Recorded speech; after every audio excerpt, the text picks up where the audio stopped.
പ്രശാന്ത് കൃഷ്ണ ചേരുന്നുണ്ട്. പ്രശാന്ത്, ഗവർണറുടെ പരിപാടി എങ്ങനെയാണ് പുരോഗമിക്കുന്നത്? ഗവർണർ ഇനി പുറത്തേക്ക് ഇറങ്ങുമ്പോൾ വലിയ പ്രതിഷേധം കൂടി നേരിടേണ്ടി വന്നേക്കാം. അങ്ങനെയാണ് പുറത്തെ സ്ഥിതി.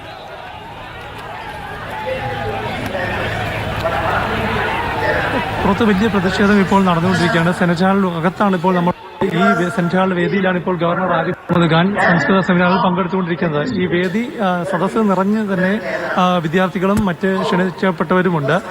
നമുക്കറിയാം സെനറ്റ് ഹാളിന് നിരവധി വാതിലുകളുണ്ട്, ജനലുകളുണ്ട്. അപ്പോൾ ഇതെല്ലാം തന്നെ നേരത്തെ തുറന്നിട്ട് തന്നെയാണ് ഗവർണറുടെ പരിപാടി തുടങ്ങിയത്. പക്ഷേ എസ്എഫ്ഐയുടെ പ്രതിഷേധം അത് കേരള സർവകലാശാലയുടെ ക്യാമ്പസിനകത്തേക്ക് എത്തി എന്നത് മനസ്സിലാക്കി സെനറ്റ് ഹാളിനകത്തേക്കാണ് പ്രവർത്തകരുടെ പ്രതിഷേധം എത്തുന്നത് എന്ന് മനസ്സിലാക്കി ഉടൻ തന്നെ പോലീസിന്റെ ഇടപെടലുണ്ടാവുകയായിരുന്നു. പോലീസ് എല്ലാ വാതിലുകളും ജനലുകളും അടച്ചിടുകയാണ് ചെയ്തിരിക്കുന്നത്. ഞാനിപ്പോൾ നിൽക്കുന്ന ഈ ജനലിന്റെ പുറത്ത് എസ്എഫ്ഐയുടെ പ്രതിഷേധം നടക്കുകയാണ്. ഇടയ്ക്ക് ഈ പ്രതിഷേധിക്കുന്ന എസ്എഫ്ഐക്കാർ ഈ വാതിലിന്റെ മുട്ടി തന്നെയുള്ള പ്രതിഷേധം നടത്തുകയുണ്ടായി. എല്ലാ വാതിലുകളും അടച്ചുപൂട്ടി തന്നെയാണ് ഇപ്പോൾ സെനറ്റ് ഹാളിനുള്ളിൽ സംസ്കൃത സർവകലാശാലയുടെ പരിപാടി സംസ്കൃത ഡിപ്പാർട്ട്മെന്റിന്റെ പരിപാടി നടന്നുകൊണ്ടിരിക്കുന്നത്. സെമിനാറിന്റെ ഉദ്ഘാടന പ്രസംഗം നടത്തേണ്ടതും സെമിനാർ ഉദ്ഘാടനം ചെയ്യുന്നതും ഗവർണർ ആരിഫ് മുഹമ്മദ് ഖാനാണ്. ചാൻസലർ കൂടിയാണ്.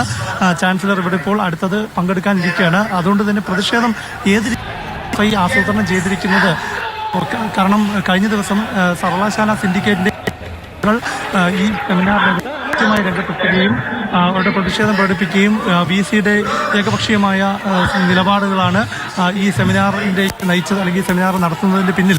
മാത്രമല്ല കാവ്യവൽക്കരണം അടക്കമുള്ള അജണ്ടകളാണ് ഇതിന് പിന്നിൽ എന്ന പ്രതിഷേധവുമായാണ് ഈ സെനറ്റ് അംഗങ്ങൾ ഇന്നലെ തന്നെ പ്രതിഷേധിച്ചത്.